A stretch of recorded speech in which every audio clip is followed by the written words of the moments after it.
Bueno, y el primer capítulo de este seriado dedicado a los grandes traidores de la historia nos lleva a unos 50 años antes de Cristo, a Roma y en la época de Julio César. En aquel momento, Brutus, o Bruto, como se le conoce en castellano, había recibido la clemencia de Julio César, pero unos años más tarde, Bruto decide traicionarlo. Para hablar de este antecedente histórico, hoy en nuestro primer capítulo del seriado Lealtad Hipotecada, Historias de Traición, saludamos a Carl Crispin, escritor, ensayista, novelista y editor, quien nos acompaña hoy en el estudio. Bienvenido, ¿cómo está? Muchas gracias. Bienvenido.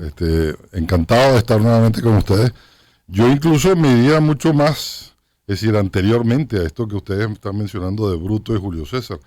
Digamos que la traición está contenida en el discurso de lo que nosotros somos. Es decir, en el discurso de nuestro propio origen, porque el primer hombre que existe sobre la tierra es un traidor, que es Adán.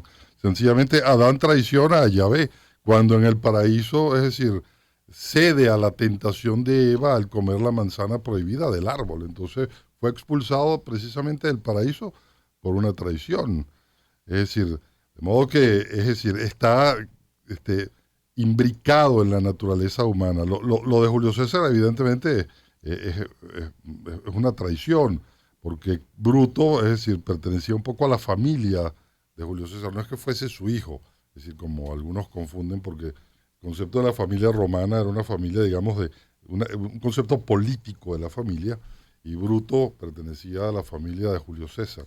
Pero Bruto también estaba muy en desacuerdo con la tendencia dictatorial del propio Julio César, y por eso participa en la conspiración.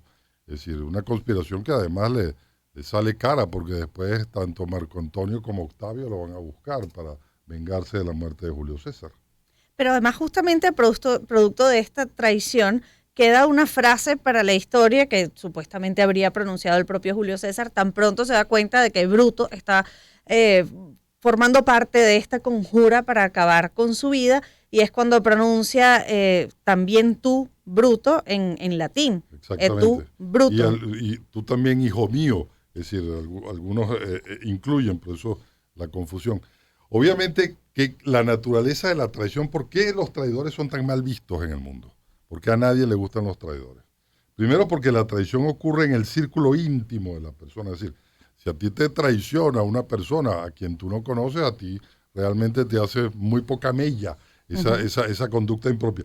Pero como viene del círculo absoluto de la lealtad y de la fidelidad más concéntrica, si se quiere, pues es precisamente por qué la traición nos duele tanto, ¿no? Dante, en la Divina Comedia, incluye a los traidores en uno de los peores círculos del infierno, porque es una actitud absolutamente imperdonable. Y en este caso, Carl Crispin, nuestro invitado, escritor, autor del libro Ve a comprar cigarrillos y desaparece, que nos acompaña en este primer capítulo del seriado dedicado a los grandes traidores de la historia. Hay que recordar que Julio César tenía una relación con la mamá de Bruto, que a pesar de que se decía que era su hijo, no era su hijo, de acuerdo con los antecedentes históricos que se dan, de que la relación no cuadra para el tiempo en que nace Bruto. Pero, ¿cuál era el contexto en ese momento? Decía Lila que el afán quizás autoritario de Julio César de imponerse hace que haya esta gran conspiración en su contra, que lleva a los senadores, bueno, a darle las 23 puñaladas que acaban con su vida. Pero, ¿qué pasaba en ese año 45 antes de Cristo? Bueno, Julio César había derivado, digamos, en cuestiones absolutamente autoritarias, ¿no? Quien estudie la vida de Julio César a lo mejor lo confunde como, es decir, un estadista o un gran genocida realmente. Yo invito, por ejemplo, al público que nos está siguiendo a leer un libro extraordinario de Stefan Zweig llamado Los momentos estelares de la historia, donde, es decir, precisamente hablando de Marco Tulio Cicerón, narra ese ambiente de la Roma en ese momento. Es decir, la traición además, digamos que es como que moneda corriente de la política, ¿no? Y yo quisiera no quedarme sencillamente en Julio César, porque hay muchos ejemplos de la historia que son absolutamente fascinantes. Por ejemplo, el caso del emperador Carlos V, que traiciona nada menos y nada más que a su madre, a quien encierra en el convento de Tordesillas, y él, digamos, se apropia del poder para ejercerlo totalmente. En Venezuela, por ejemplo, Nosotros, bueno, siempre se ha hablado, yo creo que erróneamente, de Páez como como un traidor al proyecto de Colombia, no de la Gran Colombia, porque lo de la Gran Colombia es un invento de los historiadores, sino de Colombia. Pero lo que acaba con Colombia es precisamente la ley boliviana cuando Bolívar quería hacerse presidente vitalicio y nadie en Venezuela quería eso. Basta leer las memorias, el diario, perdón, de Robert Kerr Porter para darse cuenta del ambiente que existía en Venezuela en esa época, que nadie precisamente quería eso. El caso, por ejemplo, de Juan Vicente Gómez, que traiciona a su compadre Cipriano Castro. Es decir, Cipriano Castro, es decir, había llegado al poder en el año 99 y había, digamos, tenido, digamos, la totalidad del poder. Y durante muchos años incluso humilló al propio Gómez, y se dice que cuando Castro se va de Venezuela en en noviembre de 1908, a Juan Vicente Gómez le corrían las lágrimas por la cara, pero cuando el barco desapareció, digamos, de la vista de todos, ya Juan Vicente Gómez sabía que iba a dar el primer golpe de Estado moderno en Venezuela. Ahora, pero volviendo al caso de Julio César y de Bruto, para muchos Bruto era un gran patriota, precisamente planteando esta deriva autoritaria de Julio César como dictador. Pero, ¿qué fue de Roma después del asesinato de Julio César? ¿Por qué esas lecturas tan distintas entre traidora, entre patriota? ¿Cómo logra instaurar una democracia? Bueno, no, la democracia, obviamente este concepto que nosotros tenemos de democracia, eso no existía en Roma.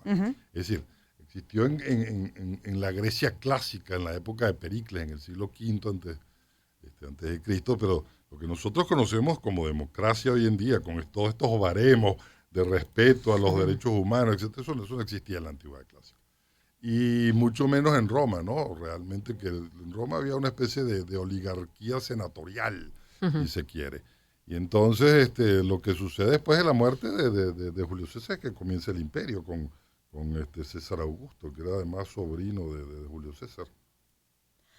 Viendo estos episodios, y ha hecho referencia, además recomendado a nuestra audiencia, ese tema, el libro de Momentos Estelares de la Historia, ¿qué lugar ocupa la muerte de Julio César, ya culturalmente, desde el punto de vista de la literatura, desde el punto de vista histórico o filosófico, este episodio? Yo creo que la muerte de un hombre, no solo de Julio César, sino de un político o de un hombre que tiene el poder, desencadena, obviamente, normalmente siempre reacciones absolutamente en contra, ¿no? De modo que esto no fue un episodio aislado, y la muerte de él derivó, es decir, obviamente Roma bajo César Augusto tuvo un esplendor absoluto, es decir, pero no confundamos, porque la democracia no llega sino hasta el siglo XX en la historia de Occidente. Y en muchos casos, por ejemplo, cuando nosotros hablamos de los Estados Unidos, de la democracia americana, que la tenemos como la democracia más antigua del hemisferio occidental, es decir, la democracia, digamos, en toda su extensión y todo su esplendor en los Estados Unidos, se desarrolla básicamente después de los años 60, cuando el presidente Lyndon Johnson toma todas esas decisiones en cuanto al respeto de los derechos civiles y la inclusión de grupos excluidos que no participaban de la democracia americana. De modo que hay que tener, digamos, una visión muy clara, panorámica y sobre todo muy equilibrada cuando hablemos de democracia. Es decir, cuando nosotros estamos juzgando el pasado con los patrones o los valores que tenemos en este momento, es decir, caemos e incurrimos en unos errores tremendos. Claro, y eso, como usted mismo decía, juzgar el pasado con los ojos del presente y las vivencias que hemos tenido y el avance, pero yendo nuevamente a esos 50 años antes de Cristo, el tema de Roma, cómo funcionaban las costas. Esto es un senado, y un senado en el que conspiran y deciden unos 20 señores, vamos a acabar con la vida de porque aspira a todo el tiempo ser él el que mande y el que justamente tenga el poder, sin la aspiración a que otro lo sustituya. ¿De qué nos habla justamente? Es una especie de autoritarismo colegiado, si se quiere. Exactamente. Es decir, el Senado romano cumplía esas funciones, y un poco actuaba, digamos, de contrapeso a la figura digamos, del César, o en todo caso de Julio César. Pero yo creo que, es decir, en esa especie de en esa especie de contrapeso es que se derivó, digamos, por lo menos la decisión de acabar con la vida de César, obviamente, y que Bruto, que tú bien lo decían ustedes, que era tomado como un hombre además prudente, familiar. Es decir, cuando Bruto llega a su casa y no puede, digamos, con el cargo de conciencia de que va a participar en esta conspiración, se lo cuenta a su esposa y realmente tiene una suerte de dilema moral de lo que está haciendo, pero yo creo que privó en él, es decir, su convencimiento de que la deriva autoritaria de Julio César era una cosa completamente insostenible. Que grandes autores como por ejemplo William Shakespeare se han inspirado en este episodio, en la muerte Exacto. de Julio César, como para llevarlo o representar también cosas muy propias de la naturaleza humana, como lo es la traición, a lo que estamos dedicando el seriado en esta semana, porque además comenzabas diciendo que la traición solo se da en la medida que sea en el círculo íntimo de la persona, porque si no es un detractor más. Claro, hablando por ejemplo del teatro de Shakespeare y la tragedia de Julio César, una cosa interesante porque esa frase que, es decir, que cuando matan a Julio César, que muerte a los tiranos, es decir, también se dice, es la frase que escoge John Wilkes Booth, es decir, en el teatro de Washington, cuando mata a Abraham Lincoln, le escoge una frase de Julio César precisamente para matar al presidente Lincoln.